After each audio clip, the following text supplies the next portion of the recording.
Hey guys, I had a really good deer season this year, and what I'm actually doing is I'm back at the spot where I shot my buck this year. I was going to kind of do like a hunt recap for you guys and explain the tactic I used to harvest this buck, because it was pretty abnormal, I guess you would say.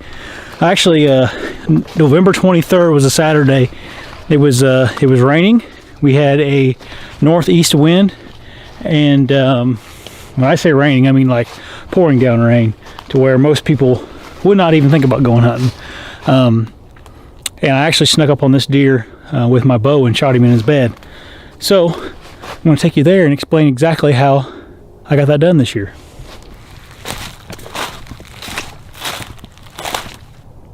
Okay, so I'm here where the area where I shot the buck, and there was a couple things happened that day that allowed me to get in real close to this buck, and these two things kind of absolutely have to be perfect to do this, or else you're probably wasting your time and you're just going to blow your deer out. So one, it was pouring down rain. Rain covers up your noise for the most part. So I was able to sneak in here fairly quickly, with still being quietly, and then once I closed the distance, I just inched my way towards him. Another thing you're going to need is a good pair of binoculars, in my opinion. That helps a lot whenever you get close enough to the bedding area where you can see it. You can kind of pick apart the bedding area looking for a rack, and that's exactly what happened. Another reason it's nice to have nice binoculars is because typically they're not going to fog up quite as easily as a pair of cheapos, which is important whenever it's pouring down rain. So something else I used, I had a ghillie suit on. That seemed to help, although honestly the deer never even looked at me. But I would still recommend wearing a ghillie suit, at least a ghillie top. I had a face mask on, everything.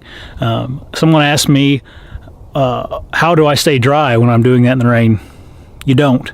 I don't care what you do. You can wear whatever rain gear, whatever. You're going to get wet. I guess what I would suggest is maybe wearing some nice merino wool undergarments, just so that if it is cold, that'll still keep you fairly warm. So you're going to get wet. I don't know who asked me that question, but yeah, there's no magic bullet to not get soaking wet while you're hunting in the rain, in my opinion.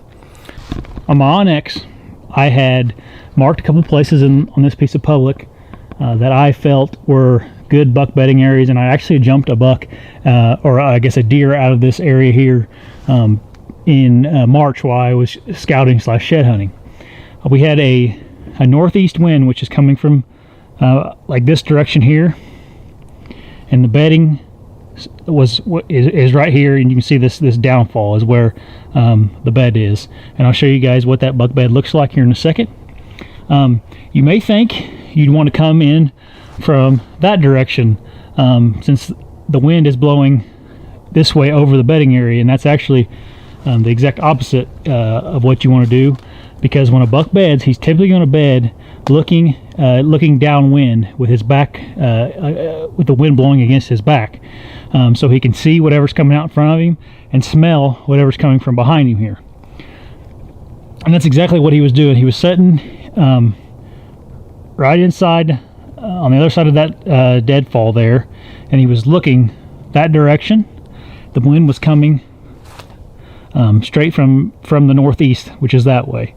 I actually parked my truck probably half a mile or more down that way, and it's probably more like 3/4 of a mile. It's a long walk back in here, and I actually walked into the woods until I got to the northwest of him, and then I snuck in this way. So I was just off wind, and he was looking this direction.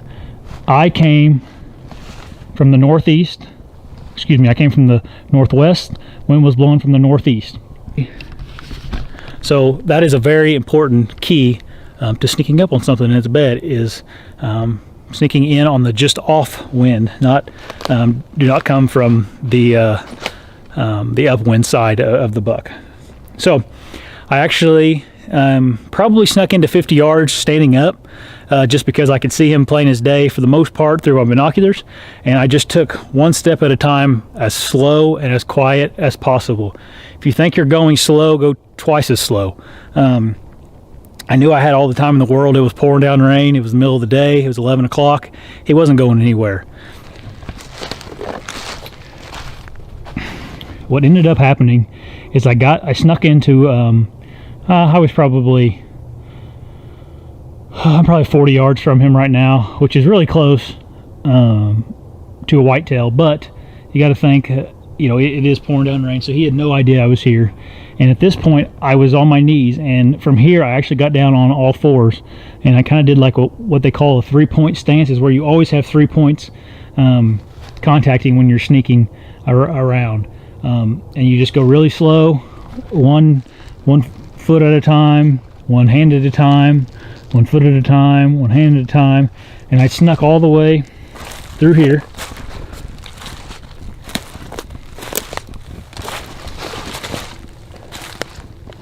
And at this point, he's still just kind of licking himself, not having a clue in the world that I'm here.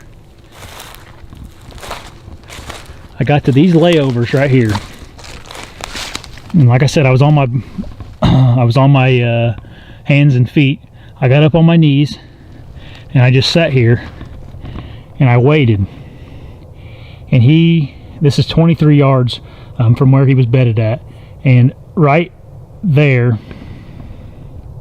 is where his head was. He never saw me. I sat here for maybe, felt like forever, but it was probably only a few minutes. He actually got up and was just grooming himself, more or less, probably just stretching, and that's when I shot him, and he was pretty quartered away, but I made a pretty good shot on him. I'll show you guys the bed now. So right here is where he was laying, and you can see where I was standing at a minute ago was right up in there, and you can see here where he kind of broke this limb off while he was laying here messing with that, just tinkering around with stuff in this little bed here. So yeah, it's pretty intense, pretty cool way of killing a buck. Something else to keep in mind: deer look a lot bigger than they are from the ground. He wasn't a good deer. I definitely proud of him. It's a real cool story and a cool way of killing one. He was a little smaller than what I thought he was after I shot him, but didn't really care at that particular point. Another lesson I learned on this hunt was if you don't know exactly where you hit the deer, give it time. I hit it, and when I shot it, sounded really good. It got a complete pass through, and like I said, it was pouring down rain. I knew there wasn't going to be much blood, and I actually saw him. He was bedded here. I shot him. He ran out. He ran up on that ridge and down, and then he stopped. So I went and checked the arrow real quick, and it had a little bit of blood on it, but it also kind of smelled like guts. And I made a bad decision at that point, and I snuck up to where I kind of was following his track, snuck up to where where he went down the ridge, and I actually saw him bed down from up on top of the ridge. I was about right in this area. He bedded down right in here. I should have backed out and let him lay. I didn't, though.